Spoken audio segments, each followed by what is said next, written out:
শ্রী রাধে। তো আজ শেয়ার করব একটা গিফট যেটা পাঠিয়েছে স্নেহা জন্মাষ্টমী উপলক্ষে আমার কিশোরী আর গোপুসোনাদের জন্য।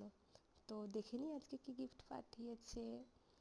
অনেক সুন্দর একটা দোলনা পাঠিয়েছে স্নেহা, থ্যাংক ইউ স্নেহা। তো দোলনাটা দেখে তো আমার কিশোরী আর মনি অনেক খুশি হয়েছে, সাথে একটা লেটারও পাঠিয়েছে। আর পাঠিয়েছে দুটো খুব সুন্দর সুন্দর ড্রেস, খুব সুন্দর একটা ইয়েলোর মধ্যে ড্রেস পাঠিয়েছে আর একটা ড্রেস পাঠিয়েছে হোয়াইটের মধ্যে, যে দুটো পরলে কিশোরীকে মনিকে আমার গোপুসোনাদের অনেক সুন্দর লাগবে। তো কিশোরী তো দোলনাটায় চড়েও নিয়েছে আর অনেক খুশি হয়েছে, খুব হাসছে কিশোরী দোলনাটায় উঠে।